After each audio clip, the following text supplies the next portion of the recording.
할렐루야. 3월 1일, 3월 첫째 날에 첫 시간에 하나님 앞에 예배를 드릴 수 있도록 은혜 베풀어 주심에 감사드립니다. 옛날에 이런 이야기가 있어요. 소와 사자의 사랑 이야기라고 들어보신 적 있으십니까? 소와 사자가 둘이가 너무 사랑했어요. 소는요, 최선을 다해서 사자에게 맛있는 풀을 대접했어요. 사자는 그 풀을 먹으면서 내키지 않았지만 사랑하니까 억지로 먹었습니다. 또한 사자도 매일매일 최선을 다해서 소에게 아주 맛있는 고기를 대접했어요. 소도 괴로웠지만 잘 참았습니다. 그러다 다투기 시작했고 끝내 헤어지게 되었어요. 그들은 헤어지면서 서로에게 이렇게 이야기합니다. 난 최선을 다했어. 난 잘못 없어. 라고 이야기하죠. 여러분 어떻게 생각하십니까? 너무 안타깝지 않으세요? 소나 사자는요, 서로에게 잘해주려고 무척이나 애를 쓰고 열심을 다했단 말이에요. 근데 문제가 무엇입니까? 자기 중심적으로 생각했다라는 거예요. 그것이 문제였어요. 상대방의 뜻은 전혀 헤아리지 않고 그냥 내 뜻만 헤아렸다라는 거예요.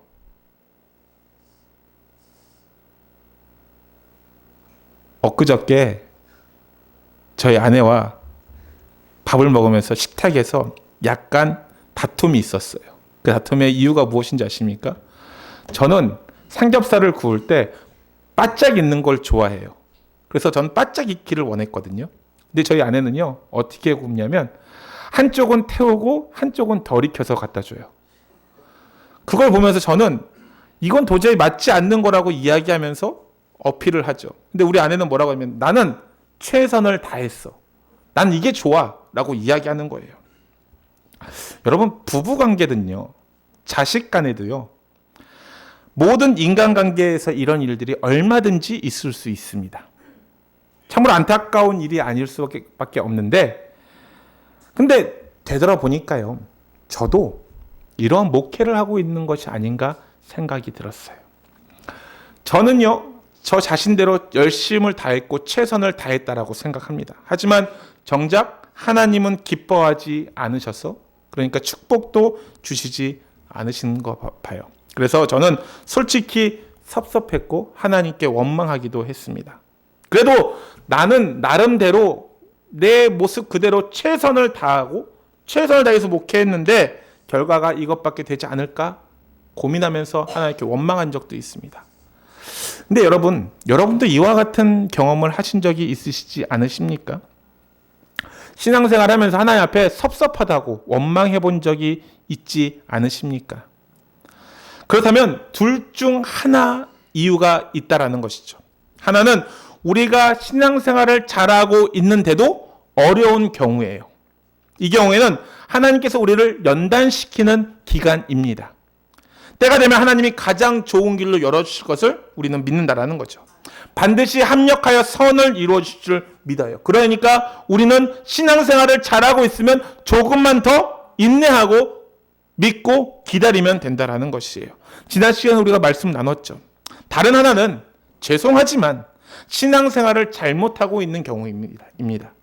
나는 잘한다라고 스스로 생각하고 있지만, 나는 최선을 다한다라고 생각할 수도 있지만 하나님 보시기에 아니다, 잘못됐다, 이렇게 말씀하실 수 있다라는 것이에요. 이러한 때야말로 세상에서 가장 억울한 경우 아니겠습니까? 오늘 본문에 바로 이러한 경우가 나타나고 있어요. 바로 웃사라는 사람의 이야기예요. 그는 하나님의 법궤를 운반하다가 그만 죽게 된 안타까운 사건의 당사자입니다. 얼마나 비극적인 죽음이에요. 아니, 어떻게 신앙생활을 하다가 하나님의 일을 하다가 그렇게 비참하게 죽을 수 있을까요? 본인도 그렇고 주변에서도 얼마나 당황하고 황망했을까요? 그럼에도 불구하고 그는 부인할 수 없는 사실이었다라는 거예요. 여러분, 그렇다면 이 웃사의 신앙생활 무엇입니까? 뭔가 문제가 있어도 단단히 있었다라는 거예요.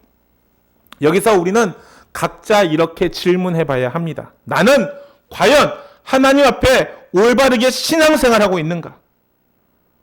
하나님과 웃사의 이야기를 통해서 제일 먼저 하나님께서는 저를 돌아보게 하셨어요. 오늘 이 시간 저와 여러분 모두 다 내 생각대로 잘하는 신앙생활이 아니라 하나님이 보시기에 잘하는 신앙생활을 하는 저와 여러분 되시기를 주의 이름으로 축원드립니다. 여러분, 먼저 우리는 웃사의 죽음의 원인이 무엇인지 이해하기 위해선 법궤가 무엇인지 알 필요가 있어요. 법궤는요, 성막의 지성소 안에 놓았던 궤로서 하나님의 인재를 상징하고 있는 것이에요. 2절 하반절에 이렇게 말씀하고 있습니다. 같이 한번 읽겠습니다. 시작. 그 궤는 그룹들 사이에 좌정하신 만군의 여호와의 이름으로 불리는 것이라. 아멘. 여러분, 법궤 안에는요, 세 가지의 물건이 들어 있습니다. 아론의 쌍난 지팡이, 그리고 십계명 돌판, 그리고 만나가 든 항아리입니다. 이와 하나같이 다 하나님이 함께 하신 증거물들이에요. 그래서 법궤를 가리켜 증거궤 또한 언약궤라고도 이야기하고 있습니다. 그래서 다윗 왕은요, 명실상부한 신정 국가로 세우기 위해서 예루살렘의 법궤를 옮겨올 생각을 하게 됩니다. 그 당시 이 법궤는요, 거의 방치되다 싶었어요. 수도 예루살렘으로 하루빨리 옮겨온다는 것은요, 정말로 아름다운 생각이었다라는 거예요. 근데 너무나도 안타깝게도 법궤를 운반하는 도중에 웃사가 죽게 되는 끔찍한 사건을 경험하게 됩니다. 그러므로 여러분, 우리는 이것을 통해서 바른 신앙의 중요성을 이야기하고 있다는 것입니다. 오늘 본문의 사건이 벌어지기 전에 법궤는 어디 있었어요? 사무엘상 7장 1절과 2절에 기록되어 있었어요. 당시는요, 엘리 제사장 시대였습니다. 블레셋에서 법궤를 빼앗겼다가 도로 찾을 때였어요. 이 기랏 여아림, 이 본문 2절에 바알레 유다와 같은 곳에 있는 아비나답 집에 보관되어 있었습니다. 아비나답의 아들 이 엘리아살이 관리 책임을 맡았는데 그로부터 얼마 지난 후에 오랜 세월이 지났는지 우리는 성경을 통해서 알 수 있어요. 엘리 제사장 이후에 이 사무엘 시대 20년, 또한 사무랑 시대 40년, 그리고 다윗 왕이 된 후 10년이 되었어요. 그러니까 몇 년 동안 방치되었어요? 70년 동안 방치가 되었던 것이에요. 70년 동안 아무도 그것을 찾으려고 하지 않았다는 거예요. 근데 이제 다윗이 그 법궤를 운반하려고 계획을 세웁니다. 그 감경이 참으로 대단했어요. 백성들의 대표 3만 명이 동원되었고요. 각종 악기 연주자들도 동원되었습니다. 이때 법궤 운반을 맡은 사람이 누구냐면 바로 웃사와 아요라는 사람이에요. 3절을 보면, 7장 3절을 보면요, 그들이 아비나답의 아들이라고 기록되어 있는데 70년의 세월을 흐름을 감안하며 아들이 아니라 후손임을 알 수 있습니다. 이스라엘 사람들이 흔히 후손들을 통해서 어떻게 불렀냐면 아들이라 불렀어요. 이처럼 법궤를 성대하게 운반을 하는데 법궤 운반 도중에 어떤 일이 벌어질까요? 6장 6절과 7절 말씀 같이 한번 보도록 하겠습니다. 시작. 그들이 나곤의 타작 마당에 이르러서는 소들이 뜀으로 웃사가 손을 들어 하나님의 궤를 붙들었더니 여호와 하나님이 웃사가 잘못함으로 말미암아 진노하사 그를 그곳에서 치시니 그가 거기 하나님의 궤 곁에서 죽으니라. 아멘. 하나님의 진노로 그만 웃사가 죽게 돼요. 그러자 누구보다 다윗이 화를 냅니다. 왜 화를 냈어요? 하루빨리 법궤를 예루살렘 성전으로 가지고 오려고 했는데 웃사가 죽어버린 거예요. 8절 말씀에 뭐라고 얘기합니까? 여호와께서 웃사를 치심으로 다윗이 분하여 그곳을 베레스 웃사라 부르니 그 이름이 오늘까지 이르니라 라고 말하고 있습니다. 다윗은 그곳을 베레스 웃사라 불렀어요. 이건 웃사를 침이라는 뜻을 가지고 있습니다. 뜻을 가지고 있어요. 근데 여러분, 우리 여기 생각해 볼 필요가 있죠. 하나님 뜻대로 하지 않은 것을 새까맣게 잊어버리고 왜 내 마음을 몰라주느냐라고 도리어 화를 내는 다윗의 모습이 바로 저와 여러분의 모습일 수 있다는 것이에요.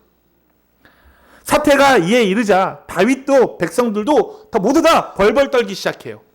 결국 법궤 운반 그 행사가 중단이 됩니다. 그리고 그 법궤가 어디로 옮겨질까요? 오늘 11절 오벳 에돔 집으로 향하게 됩니다. 같이 한번 읽겠습니다. 시작. 여호와의 궤가 가드 사람 오벳 에돔의 집에 석 달을 있었는데 여호와께서 오벳 에돔과 그의 온 집에 복을 주시니라. 아멘.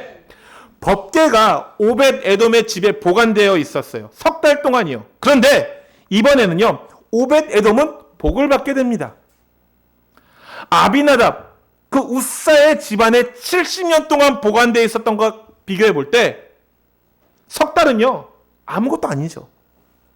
무려 280배나 차이가 납니다. 근데 여러분 생각해 보세요. 너무나 이상하지 않습니까?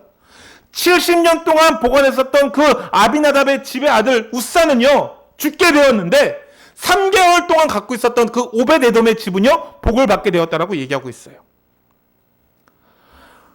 우리는 이렇게 생각할 수 있어요. 하나님 해도 너무한 것 아니에요? 시간을 봐도 70년 동안 보관하고 있었던 그 집에 복을 주셔야 되는데 어떻게 3개월 동안 갖고 있었던 그 집에 복을 주십니까?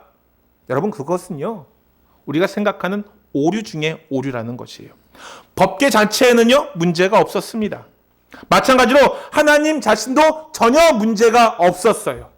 동일한 법궤를 모셨는데 두 집안의 형편이 전혀 딴판으로 갈라졌다면 하나님 문제가 아닌 그들 자신들의 문제였다라는 것입니다. 여기서 우리는요 아주 중요한 사실을 깨달을 수 있어요. 바른 신앙생활이 이토록 중요하다라는 거예요. 오래 믿고 오래 봉사했다고 대수가 아니에요. 올해보다 더 중요한 것은 무엇입니까? 바로인 것이에요. 올해보다 중요한 것이 무엇입니까? 바로인이라는 것이에요. 그래서 예수님은요 이런 말씀을 하셨어요. 누가복음 13장 30절에 이런 말씀을 하십니다. 같이 한번 읽겠습니다. 시작. 보라, 나중된 자로서 먼저 될 자도 있고 먼저 된 자로서 나중될 자도 있느니라 하시더라. 아멘. 여러분 신앙생활을요 얼마나 오래 했는가 그 길이보다 신앙생활을 얼마나 잘했는가 바로 했는가 그 질이 중요하다라는 것이에요.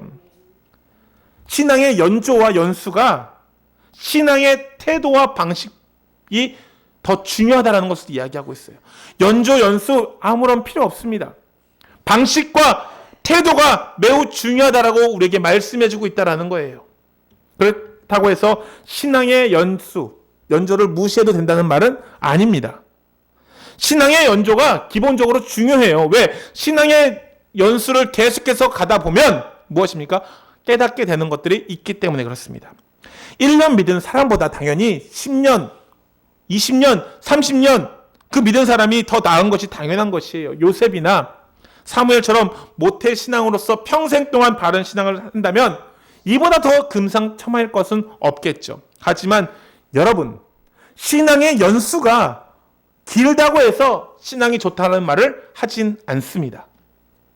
오히려 뒤늦게 믿어도요 신앙생활 잘하는 사람들이 있어요. 반대로 일찍 믿었어도 결국 제자리인 사람도 있다라는 것입니다. 그러므로 여러분 오래 믿는 것을 자랑하는 자 되지 마시고 사도 바울처럼 나를 본받는 자가 되라라고 당당하게 말하면서 바로 믿는 것을 자랑하는 저와 여러분이 되시기를 주의 이름으로 축원드립니다. 둘째로 바른 신앙의 기준이 중요해요. 바른 신앙의 기준이 무엇일까요? 물론 여러 가지가 있을 수 있습니다. 오늘의 핵심적인 것 두 가지. 첫 번째는 말씀이에요. 무엇입니까? 말씀입니다. 바른 신앙의 기준은요, 무엇보다도 말씀을 믿고 말씀대로 사느냐 이것입니다. 우사가 죽임을 당한 게요, 어찌 보면 황당해 보여요. 하지만 거기에는 분명한 이유가 있다라는 것이에요. 3절 말씀에 이렇게 말씀합니다. 사무엘하 6장 3절입니다. 같이 한번 읽겠습니다. 시작. 그들이 하나님의 궤를 새 수레에 싣고 산에 있는 아비나답의 집에서 나오는데 아비나답의 아들 우사와 아요가 그 새 수레를 모니라. 아멘. 저들은 어떻게 법궤를 운반합니까? 수레에 실어서 운반해요. 이것이 바로 문제의 발단의 시작입니다. 저들은 분명 수레에 아주 좋은 새 수레에 운반하는 것이 더 좋다라고 생각했어요. 여러분 수레 생각해보면 편하지 않습니까? 그 법궤가 무겁기도 하고요. 또한 이것들을 안전하게 옮길 생각을 하다 보니까 매는 것보다 수레에 올려서 끄는 것이 더 낫다라고 생각했어요. 그것도 아주 삐까번쩍한 새 수레, 좋은 수레라고 생각해서 거기 올려놓은 거예요. 근데 그것은요, 블레셋을 사용한 이방 사람들이 우상 신상을 운반할 때 사용했던 방법이었던 것이에요. 저들은 이방 사람들이 썼던 그 방법들을 보면서 저거 좋은 방법이야, 굿 아이디어, 저렇게 하면 돼 하면서 편리해 보이고 대수롭지 않게 여겼어요. 야, 방법이 뭐가 중요해? 법궤를 예루살렘으로 모시는 것이 더 중요하지 않을까? 생각하면서 그렇게 행동했다는 것이에요. 근데 여러분, 하나님께서 원하지 않는 방법으로 행했는데 어찌 하나님께서 그것을 기쁘게 받아줄 수 있을까요? 민수기 4장 15절 말씀에 이렇게 말씀합니다. 같이 한번 읽겠습니다. 시작. 진영을 떠날 때 아론과 그의 아들들이 성소와 성소의 모든 기구 덮는 일을 마치거든 고앗 자손들이 와서 맬 것이니라. 그러나 성물은 만지지 말라. 그들이 죽으리라. 회막 물건 중에서 이것들은 고앗 자손이 맬 것이며. 아멘. 여러분, 뭐라고 말씀하고 있어요? 법궤는 아무나 운반하는 것이 아니에요. 레위 지파 중에서 고앗 자손만이 담당하도록 되어 있다라는 거예요. 그리고 거룩한 성물인 법궤에 손을 대서는 안 된다라는 거예요. 만지지 마세요라고 되어 있는 것입니다. 운반할 때도 어떻게 해요? 조심스럽게 어깨에 메고 가야 한다라는 거예요. 그래서 법궤에 아까 전에 봤듯이 채가 달려 있습니다. 멜 수 있도록. 근데 우사가요, 이 규정을 어기고 하나님 앞에 불경한 죄를 지었던 것입니다.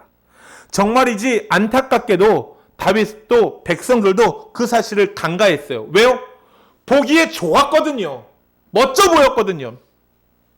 심지어 우사가 죽은 후에도요, 우사가 왜 죽었는지 그 이유를 몰랐던 것이에요. 여러분 생각해 보세요. 모르고 지었던 죄는 죄가 맞습니까? 아닙니까? 무죄라고 생각하기 쉬운데 아니에요. 죄예요. 왜요? 무지도 죄입니다. 예를 들어서 교통신호를 모르고 무시했다라고 치자고요. 사고가 났어요. 그럼 책임이 누구입니까? 교통신호를 지키지 않은 사람이 잘못인 것이에요. 신호등을 못 보고 위반했을 때 사고가 납니까? 안 납니까? 알고 위반할 때만 사고가 나요? 그렇지 않아요. 우리나라 사람은요, 그렇게 걸려도 한 번만 봐달라고 얘기해요. 경찰한테. 그럼 경찰이 그래요. 당신은 한 번뿐입니까? 봐주겠습니다. 이래요? 그렇지 않아요. 운전을 하다 보면요, 제한속도 80km 달리는 도로에 속도계를 보지 못하고 100km로 달렸다가 딱지를 끊어요. 근데 딱지가 집에 날라와서 경찰에게 항변을 해도 뭐라고 얘기합니까? 거기는 80km 도로입니다.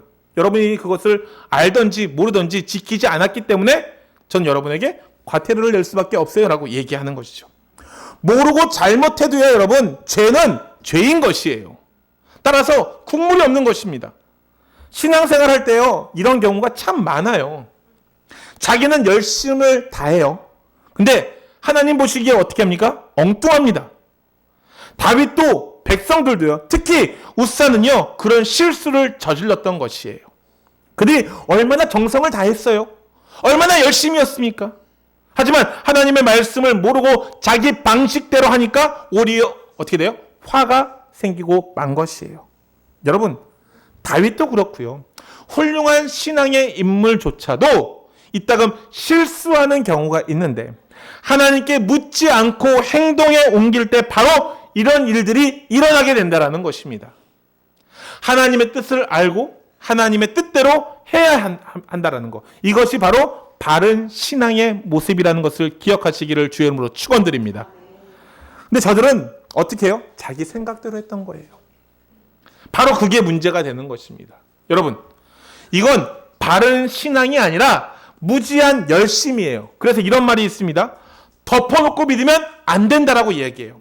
열어놓고 믿어야 된다라고 이야기합니다. 이 무슨 말이에요? 성경책을 덮어놓고 믿으면 곤란하다라는 말씀이에요. 부지런히 성경 말씀을 읽고 듣고 알고 믿어야 된다라는 것입니다. 로마서 10장 17절 말씀에 이렇게 말씀합니다. 같이 한번 읽겠습니다. 시작. 그러므로 믿음은 들음에서 나며 들음은 그리스도의 말씀으로 말미암느니라. 아멘. 신앙은요, 말씀을 들으면서부터 시작이 됩니다. 그리고 계속해서 들음으로 우리의 신앙이 어떻게 돼요? 성숙해지는 것입니다. 말씀을 듣지 않고 읽지 않으면요, 말씀대로 행하지 않으면 아무리 오랫동안 교회를 다닌다고 해도 빈 껍데기 뿐이라는 것이에요. 우리가 하나님의 말씀을 잘 모르고 살아가면 어떻게 될까요? 교회는 다니는데 세상의 방식대로, 세상의 풍조와 유행을 따라갈 수밖에 없다라는 것이에요. 그러면 안타깝게도 우사와 같은 모습을 취할 수밖에 없다라는 것이죠. 그래서 바울은 이렇게 강조합니다. 로마서 12장 2절 말씀에 이렇게 얘기합니다. 같이 한번 읽겠습니다. 시작. 너희는 이 세대를 본받지 말고 오직 마음을 새롭게 함으로 변화를 받아 하나님의 선하시고 기뻐하시고 온전하신 뜻이 무엇인지 분별하도록 하라. 아멘. 하나님의 뜻이 무엇인지 분별하도록 하라라고 우리에게 권면하고 있다는 거예요. 여러분, 이스라엘 백성들의 광야 생활 40년 동안 어떻게 승리할 수 있었을까요? 한 가지 원칙을 지켰기 때문이에요. 한 가지 원칙. 무엇입니까? 무조건 구름 기둥, 불 기둥을 따라갔어요. 자기 생각, 자기 방법, 자기 경험, 자기 열심, 자기 판단을 다 버리고 구름 기둥과 불 기둥만 따라갔다라는 거예요. 이것이 바로 하나님의 통치라는 것입니다. 여러분, 이것은요, 바로 말씀의 통치를 의미하고 있는 것이에요.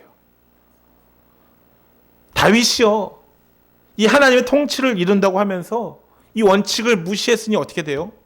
잘 될 리가 없다라는 것이죠. 그래서 하나님이 진노하시게 된 것입니다. 여러분, 명심하시길 바랍니다. 무엇을요? 바른 신앙은 말씀 중심이 되어야 된다라는 거예요. 다른 것 없습니다.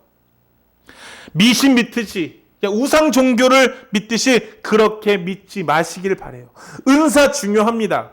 기도 중요하고 체험 중요합니다. 그러나 가장 중요한 것은 무엇이에요? 말씀이라는 거예요. 말씀을 무시하고 말씀에 어긋나면 모든 것이 헛것일 수 있다는 것이에요. 그러므로 날마다 하나님의 말씀을 묵상하고 가장 말씀 중심으로 올바른 신앙생활을 하는 저와 여러분이 다 되시기를 주의 이름으로 축원드립니다. 두 번째, 바른 신앙의 기준은요, 좀 생뚱맞게 들릴지 몰라도 진심이라는 거예요. 진심.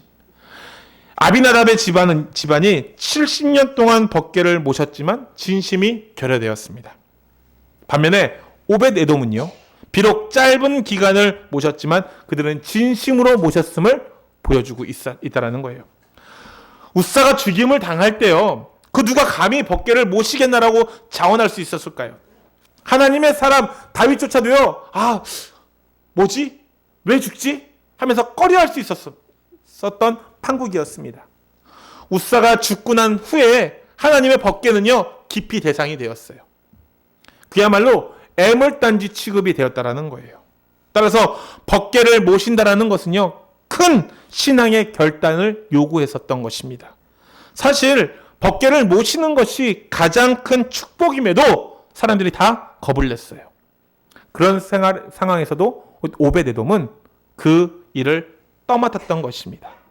다 같이 9절과 10절 말씀 한 목소리로 읽도록 하겠습니다. 시작. 다윗이 그날에 여호와를 두려워하여 이르되 여호와의 궤가 어찌 내게로 오리요 하고 다윗이 여호와의 궤를 옮겨 다윗성 자기에게로 메어가기를 즐겨하지 아니하고 가드 사람 오벳 에돔의 집으로 메어간지라. 아멘. 여러분, 사랑하는 우리 하나님은요, 우리의 마음의 중심을 보시는 분이십니다. 사람은 겉모습을 봐요. 하나님은 우리 마음의 중심을 보신다라는 거예요. 사무엘상 16장 7절에 이렇게 말씀하죠.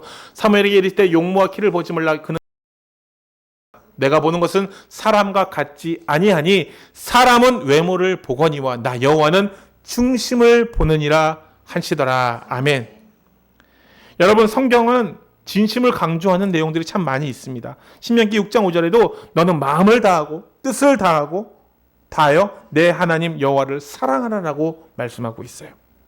근데 왜 이스라엘 백성들을 주님이 책망하셨을까요? 마음속에 진실됨이 없었기 때문이에요. 마태복음 15장 8절 말씀에 이렇게 말씀합니다. 이 백성이 입술로는 나를 공경하되 마음은 내게서 멀도다라고 이야기하고 있어요. 그러므로 저와 여러분은요, 말씀 중심의 신앙생활을 하되 정말이지 진심을 다해 섬기는 저와 여러분의 삶 되시기를 주의 이름으로 축원드립니다. 여러분, 이것이 진정으로 바른 신앙이에요. 그럴 때 하나님은 참으로 기뻐하시고 누르시고 넘치도록 복의 복을 우리에게 부어 주신다라는 거예요. 세 번째는요, 바른 신앙의 축복을 우리에게 이야기해 주고 있습니다. 11절 말씀 다 같이 한번 읽어볼까요? 시작. 여호와의 궤가 가드 사람 오벳 에돔의 집에 석 달을 있었는데 여호와께서 오벳 에돔과 그의 온 집에 복을 주시니라. 아멘. 오벳 에돔이요, 바른 신앙으로서 하나님의 축복을 받은 사람이에요. 역대상 13장 14절에 이렇게 말씀합니다. 하나님의 궤가 오벳 에돔의 집에서 그의 가족과 함께 석 달을 있었느니라. 여호와께서 오벳 에돔의 집과 그의 모든 소유의 복을 내리셨더라. 아멘. 여러분, 이것이 바로 영적인 법칙이고 축복의 원리예요. 바른 신앙이 정립이 되면요, 영육 간에 하나님의 축복을 받게 됨을 믿으시기를 주의 이름으로 축원드립니다. 요한 3서 1장 2절 말씀에 이렇게 말씀합니다. 같이 한번 읽겠습니다. 시작. 사랑하는 자여, 내 영혼이 잘됨 같이 내가 범사에 잘되고 강건하기를 내가 간구하노라. 아멘. 여러분, 이 말씀은요, 축복의 기원임의 동시에 바로 축복의 원리이기도 한다라는 거예요. 잠언 22장 4절은 이렇게 이야기합니다. 같이 한번 읽겠습니다. 시작. 겸손과 여호와를 경외함의 보상은 재물과 영광과 생명이니라. 아멘. 여러분, 성경을 자세히 살펴보다 보면요, 오벳에돔 본인만 축복을 받은 것이 아니에요. 형제들, 아들들, 후손들이 다 복의 복을 받았다라고 기록하고 있다라는 것입니다. 그 집안 사람들이 대대로 법궤를 지키게 되는 중대한 일을 맡게 된 것이에요. 아주 중요하고 영광스러운 직분입니다. 역대상 26장 8절에 이렇게 말씀합니다. 같이 한번 읽겠습니다. 시작. 이는 다 오벳 에돔의 자손이라. 그들과 그의 아들들과 그의 형제들은 다 능력이 있어 그 직무를 잘하는 자이니 오벳 에돔에게서 난 자가 62명이며 아멘. 다윗 당대에 문지기가 62명이 나왔다는 것은요, 엄청난 축복이었다는 것이에요. 정말이지 하나님의 약속대로 된 것입니다. 출애굽기 20장 6절에는요, 뭐라고 얘기합니까? 나를 사랑하고 내 계명을 지키는 자에게 1000대까지 은혜를 베풀어 주겠노라라고 약속하십니다. 여러분, 이제 우리는 결단할 필요가 있어요. 무엇을 결단해야 됩니까? 오래 믿는 것 중요하고요, 교회 열심히 나오는 것 중요해요. 그러나 정말 진정 중요한 것은 바른 신앙이라는 것을 기억하시는 저와 여러분의 삶 되시기를 주의 이름으로 축원드립니다. 말씀대로 신앙생활하고 진심으로 신앙생활하는 것이 중요하다라는 거예요. 그럼 절대로 우사처럼 되지 않습니다. 나에게 더 이상 이 베레스 우사, 하나님이 우사를 치는 그 장소가 되는 것이 아니라 오벳 에돔처럼 살아서 하나님께 복받는 자가 되는 저와 여러분의 삶 되시기를 주의 이름으로 축원드립니다. 이 결단과 이 다짐이 우리 모두의 확실한 신앙의 고백이 되기를 축원드려요. 그래서 시시각각 벌어지는 영적인 싸움에서 반드시 승리할 뿐만 아니라 하나님의 한없는 은혜와 축복을 맛보며 누리는 저와 여러분의 삶 되시기를 주의 이름으로 축원드립니다. 기도하도록 하겠습니다. 예수 그리스도의